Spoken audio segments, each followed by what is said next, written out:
Hey guys, it's LOZA. Today we're looking at my Dark Magician must know combos video, or 2-card combos I should elaborate. This video is mainly for Breeder of Chaos 2011, so that's not you. Get the fuck it. Nah, I'm kidding. You can stay. But pretty much we're just gonna be turning the music off because it's boring. We're gonna be just talking about the actual combos that we're seeing on the screen. Okay. I'm ready. The very first combo is pretty straightforward. It's what I like to call the Dark Magician standard combo. You could go down different paths depending on your hand. Let's just say that, depending on the other 3 cards in your hand. But this is the most optimal, I want to say, Dark Magician line of play if you just open Rotten Souls and no other like Dark Magician cards. If you have Circle or Eternal Soul or Soul Servant already, that opens up a whole new pathway, but we won't go into that today. Today is just about Rod and Souls, and like the rest of your hand is like hand traps, for example. So, what I would start with, Magician Souls. Sending mana to the grave. Why? We start with this because mana's effect in the hand or the graveyard is if spellcaster is targeted, you can special summon her as a new chain link. So what that means is we're going to summon Magician Souls first because it puts her in the grave, which means she's live. Next thing we're going to do is we're going to normal summon that Rod. By normal summoning Rod and activating the effect, the opponent might want to use Imperm or Veiler. I mean, they could Imperm or Veiler Magician Souls as well if you use the effect to send a draw, and that's another time where you can chain mana, but also on your normal summon Rod. Now, of course, they can just Ash you guys, and if they Ash you, they Ash you. Like, there's nothing you can do about that. Unfortunately, mana won't summon after that, but that's alright. It's still fine to just, try to play into Imperm and Veiler. So if you do get hand trapped by a targeting effect on either of these spellcasters, great, you can summon out your mana. If not, whatever, you just move along and you make Dragoon through Anaconda. So that's pretty much what we're going to do next. Rod will pretty much 99% of the time grab Soul Servant. It is the best card in our deck, and it is a draw 2 most of the time in the grave, I want to hope. Anyway, Anaconda is going to be sending Red Eyes Fusion, Red Eyes, and Dark Magician. That means we've got Dragoon, we've got Anaconda, which is very, very stock standard. I know this is boring standard Dark Magician stuff, but we have to get through it just so I can explain, every detail of it, which is what a lot of you guys want to hear anyway. So, Soul Servant is now going to be played. We're going to stack Magician Salvation. I think it's always better to go for Eternal Soul over Circle, because Eternal Soul summons Dark Magician. You can tribute the Dark Magician for Rod effect in grave and add Rod back. So I always think if you can only pick one, if you can only pick Eternal Soul or Circle, I think you always go for Eternal Soul. In this case, Salvation gets you there, and it's an extra card for Magician Souls to send later, so just go for Magician Salvation. It thins the deck a little bit as well. Kind of like terraforming and whatnot, but, Anyway, this also means we can banish Soul Servant now, and we're going to draw that Salvation, but we're also going to draw a random card. In this duel, it's just Upstart. I'm not going to play it just for the sake of, we're pretending it's just any blank card, and luckily it is Upstart, which is essentially any other blank card. But yeah, there's nothing more really to say about this board, other than on your opponent's turn, you're going to use that 1 negate from Dragoon, and you're going to use that Eternal Soul effect, summon Dark Magician, and hopefully you don't have to use that defensively. Hopefully you can use that to tribute Dark Magician and add Rod back to hand. Hopefully. Anyway, let's move on to the second one. Second example is Magician Souls and Magicalize Fusion, 2 of my favorite cards to see together because they make Dragoon. They just make Dragoon. It's only a 1-pop Dragoon, but it's still a Dragoon nonetheless, and if you open a normal summon with this combo, you can make double Dragoon, which I've showed off a couple of times, and it's really fucking nice. Anyway, we're just going to let this combo play out, but it's just Magician Soul summoning Dark Magician. Dark Magician links off into I'm Dark, the link 1, and then you're going to just play Magicalized, and it's going to make I'm Dark and Dark Magician fuse into Dragoon. Now, if you had Magician's Rod there, you would normal the Magician's Rod, link it with the I'm Dark you've just made, link them into Anaconda, don't use Anaconda yet, activate Magicalize Fusion to summon first Dragoon.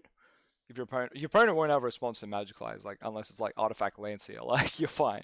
The next effect you'll use is then Anaconda, and if they try to negate it, you've got a Dragoon negate, you're fine. So then you're going to have double Dragoon, and that's kind of hot. It's a 3-card combo, but in Dark Magician, we'll fucking take it if it's double Dragoon. Anyway, Magician's Rod and Upstart. Now, Matt has pointed out multiple times how amazing Upstart is in this deck, and I think this video will kind of show that off. This is Rod and Upstart getting you to Anaconda Dragoon, and that's nuts. You cannot change my mind. Play Upstart in this deck. So Magician's Rod grabs you Soul Servant. You're going to play the Upstart. Your opponent will not hand trap this, alright? If your opponent ashes Upstart, they're crazy. There's no reason to ash Upstart. There's no reason to negate Upstart. people just shouldn't negate upstart, especially if it's like the second or first thing you do. After your opponent said upstart's okay, you're going to chain Soul Servant. There's no response they can have to that except Ghost Spell, and if they're Ghost Spelling it, like they're kind of crazy, like all it does is stack. So anyway, you're going to stack Magician's Souls with your upstart, or sorry, with Soul Servant, and then upstart will draw you the Magician's Souls.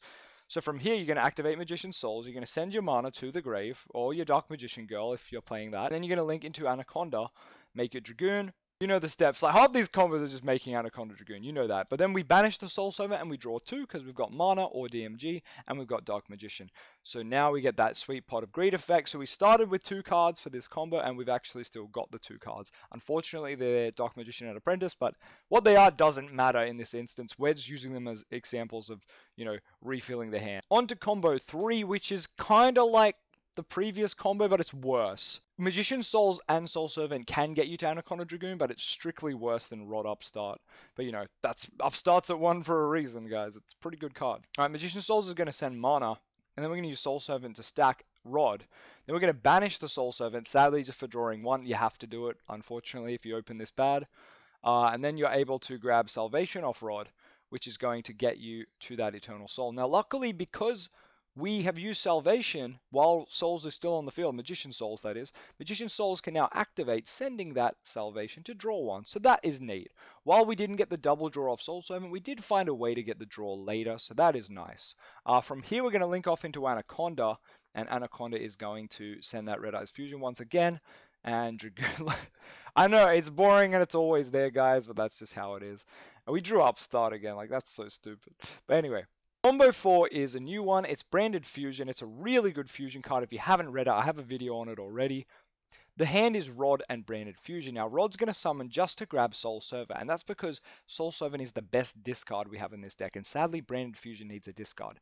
You might have a better discard in your hand, but I think Soul Servant's probably going to always be the best one for us, unless we literally have a Dark Magician in our hand or something like that, or a Mana, or a DMG. So anyway, Rod is going to grab Soul Servant. We are then going to play Branded Fusion.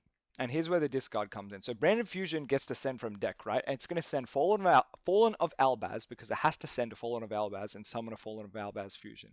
Then it gets to send a Dark Monster from our deck. I think it's a level 8 or lower Dark Monster. Maybe it's just Dark Monster. So we send Dark Magician and Fallen of Albaz.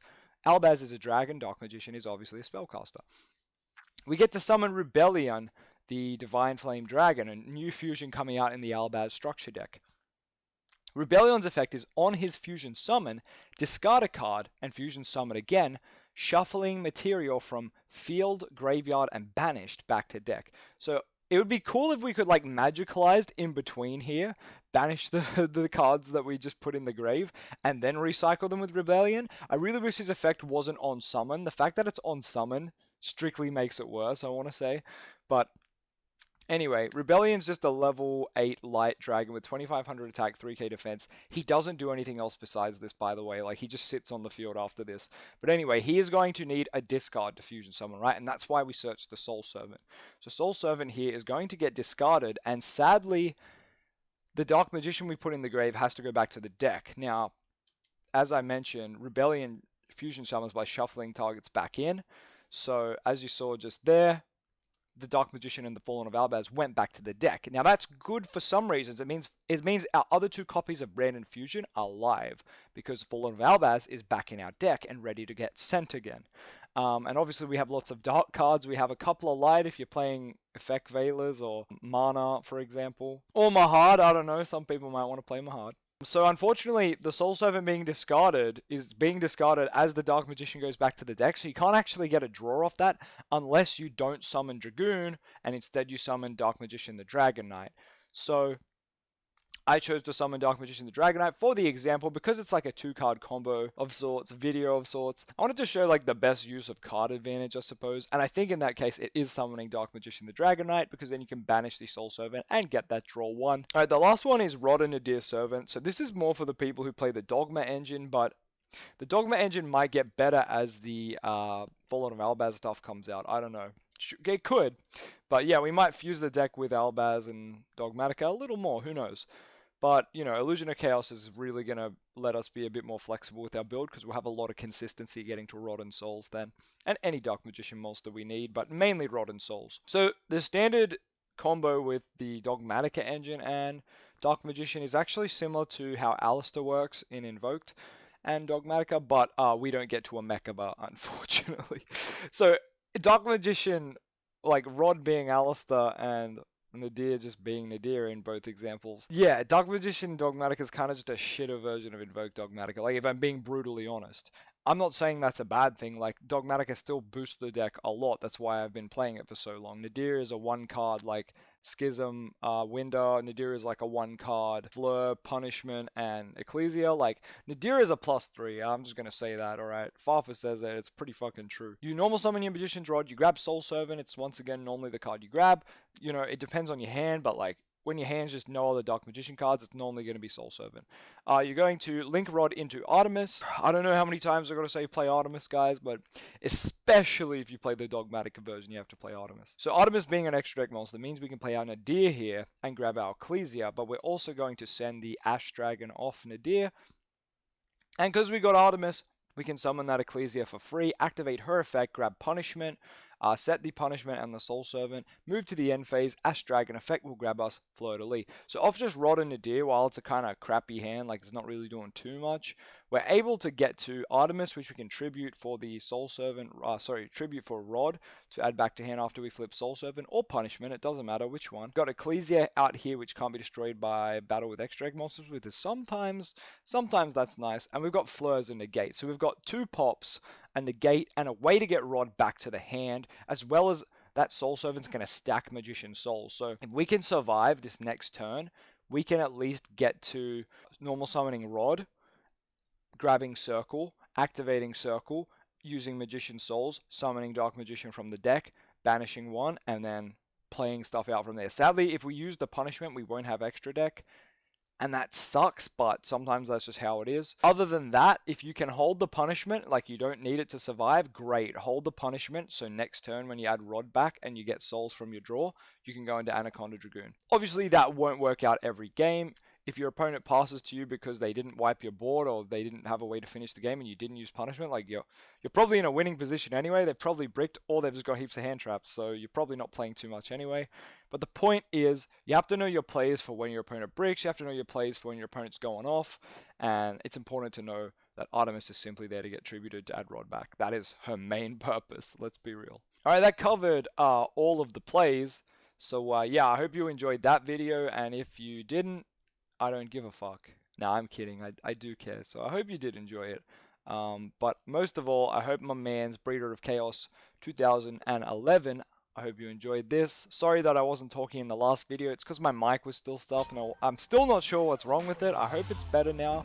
But anyway, thanks for checking me out once again and pretty much watching the same video, guys. See ya.